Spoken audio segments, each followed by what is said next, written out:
He ran from his past. But God waited in the fire. The desert does something to a man.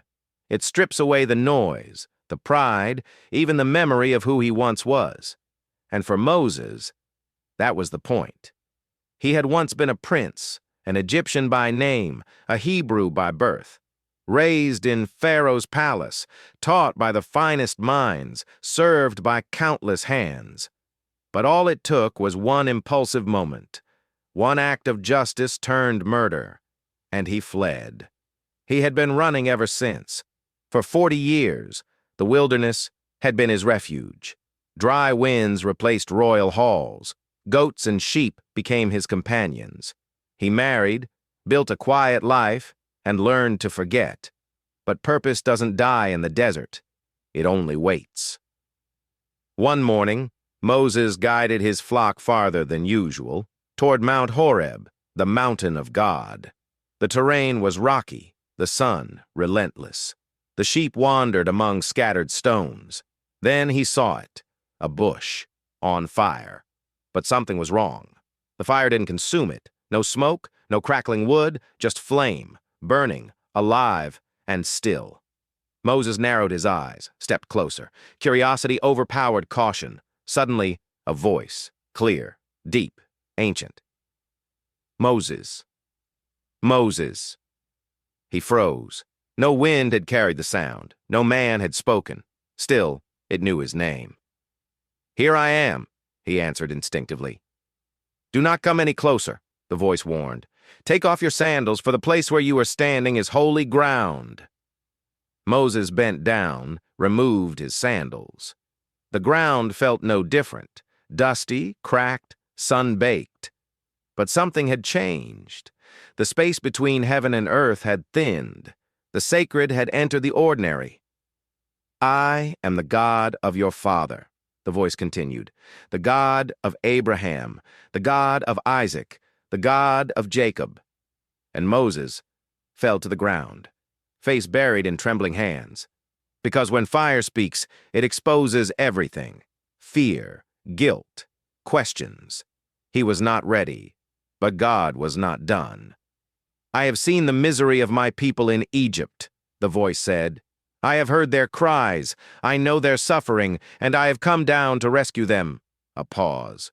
Moses dared not breathe. "So now go. I am sending you to Pharaoh, to bring my people out of Egypt." The words fell like thunder in Moses' chest. Him, return to Egypt, face Pharaoh, lead a nation? His heart raced. Mouth dried. Mind swirled. This wasn't just a fire. It was a mission, a calling, a turning point. But he wasn't sure. Was God choosing the right man? When God called, Moses hesitated. Not because he didn't believe in God, but because he didn't believe in himself. The desert had silenced many things in Moses, but one voice still echoed inside him. "You're not the one." So when God said, "Go, I am sending you to Pharaoh," Moses didn't say yes. He didn't fall in awe or joy. He questioned, "Who am I that I should go to Pharaoh and bring the Israelites out of Egypt?" He wasn't being modest. He was being honest. He was a fugitive, a shepherd, a man with a stained past and a quiet life. Pharaoh wouldn't remember him kindly. The Hebrews wouldn't trust him. And he didn't trust himself. But God answered with something Moses had never truly heard before. "I will be with you." That was the promise. Still, Moses wasn't convinced. "Suppose I go to them and say, 'The God of your fathers has sent me,' and they ask, 'What is his name?' What shall I tell them?" "I am who I am," God replied. "Say to them, 'I am has sent me to you.'" A name not of the past, not just of the present, but beyond time itself. A name that held creation, freedom, and power in a single breath. But even then, Moses wrestled. What if they do not believe me? What if they say, "The Lord did not appear to you"? God gave him signs. A staff that became a snake. A hand that turned leprous, then clean. water from the Nile that turned to blood. Proof. Yet still, Moses hesitated. "Pardon your servant, Lord, but I have never been eloquent. I am slow of speech and tongue." God's voice firmed. "Who gave human beings their mouths? Who makes them deaf or mute? Who gives sight or makes them blind? Is it not I, the Lord? Now go, I will help you speak and teach you what to say." Moses lowered his head, not in reverence, but in fear. "Please, Lord, send someone else." There it was, the truth. It wasn't about Pharaoh, it wasn't about Israel. It was about Moses believing that he wasn't enough, even with God behind him. And then, for the first time, God's anger burned, not like a fire that destroys, but one that refuses to be ignored. "Your brother Aaron is a Levite. I know he can speak well.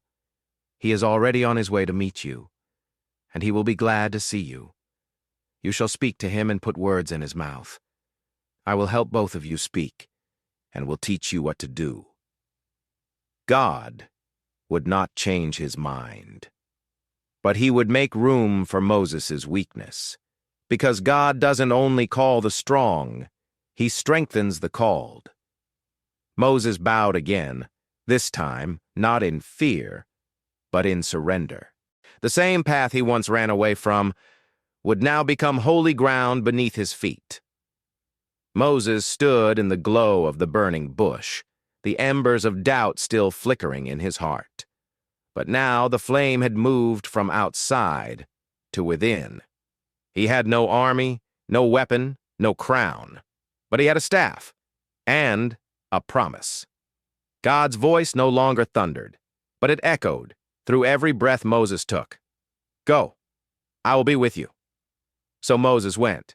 He descended Mount Horeb with slower steps than he had climbed it. This time, not as a shepherd, but as a messenger. When he reached his home, he kissed his wife Zipporah and lifted his son in his arms.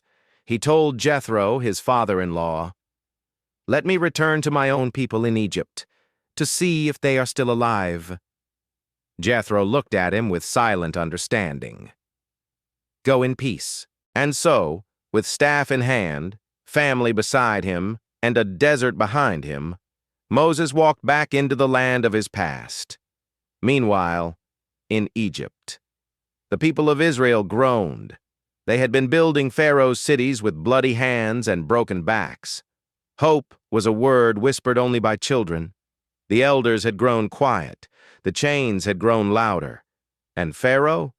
He had become even harder. The gods of Egypt were silent, but the God of the Hebrews was not. He had sent Moses. When Moses reached the border, his heart beat like a war drum.